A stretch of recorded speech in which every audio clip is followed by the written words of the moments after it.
مجھے لوگوں نے گالیاں دی تو میں نے کیا گالیوں کا جواب گالیوں سے دے کے کلپ کو چڑھایا؟ جھوٹا ہے یہ کذاب ہے یہ مکار ہے یہ دجال ہے. کچھ تم مندر، کچھ محرابی، کچھ ہو رافض، کچھ ہو وہابی. ایک جہلم کا بیٹھا ہوا رافضیوں کا ہم نوا. جہنم کا انجینئر مرزا محمد علی نیم رافضی ہے، دشمن ہے صحابہ کا، بھوکتا ہے صحابہ کے. مرزا کا نام بھی تو خطرناک ہے نا. مرزا ہے نا، جب مرزا ہے تو مرزائی سے بھی ہو سکتا ہے. شریعت کی بات تو کس سے پوچھ رہا ہے؟ انجینئر سے. مجھے کوئی یہ ثابت کرے کہ میں نے کبھی کسی کی منت ماری ہوئی کہ یار گالیاں تھوڑی ہلکی نکالا کرو. ہم تو کہتے ہیں اور نکالو، ہمارے نام مال میں نیکیاں آ رہی ہیں. تو یہ کلپ جتنے بھی چڑھ رہے ہیں کوئی ذاتی نوعیت کے تو نہیں چڑھ رہے، لیکن جب دین پہ حملہ ہوگا ہم کیسے چپ بیٹھ جائیں؟ وہ تو صحیح مسلم میں حدیث ہے، برائی دیکھو ہاتھ سے روکو.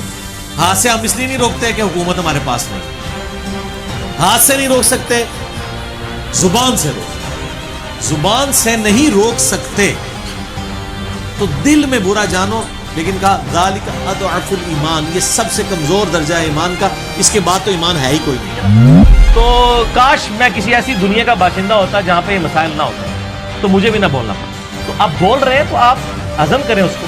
جس دن میں نے کسی انگریز کی کتاب کا حوالہ دیا نا آپ کو، تو آپ پھر مجھ پہ اعتراض کیجیے. اگر کتاب و سنت آپ کے بابوں نے آپ کو بتائی لیکن اس کے اندر کیا لکھا ہے وہ نہیں بتایا، تو سر اپنے بزرگوں کو روئیں نا، مجھے کیوں روتے ہیں؟ میرا تو کوئی قصور نہیں ہے. کہتا ہے جی وہ بزرگوں کی ڈھونڈ ڈھونڈ کے غلطیاں نکالتے ہیں. اور ایک بندے نے مجھے لکھا، وہ میرا کلپ بھی یوٹیوب پہ چڑھا ہوا ہے، انجینئر محمد علی مرزا گندی مکھی.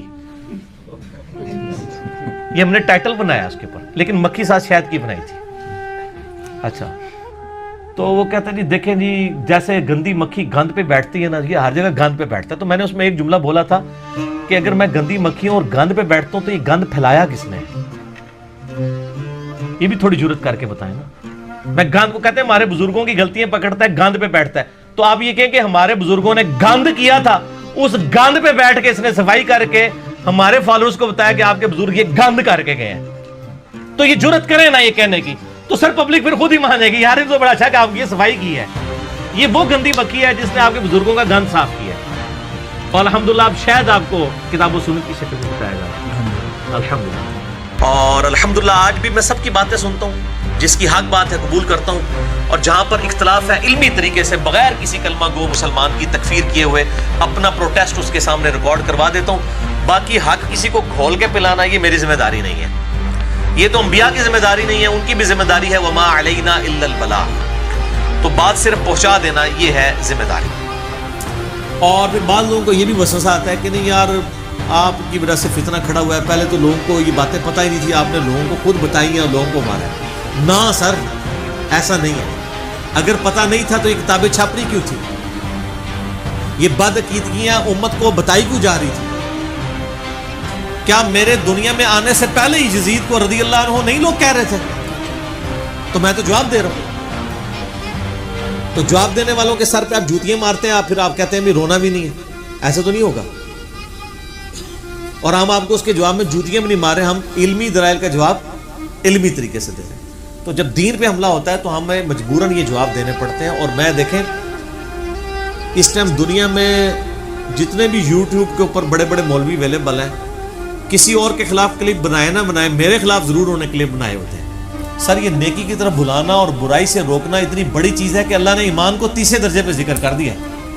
کیوں کہ نیکی کی طرف بلانے والا اور برائی سے روکنے والا ہی اصل میں وہ بندہ ہوتا ہے جو اللہ پہ ایمان لانے والا ہے، جس کی رگ اللہ کے لیے پھٹکے.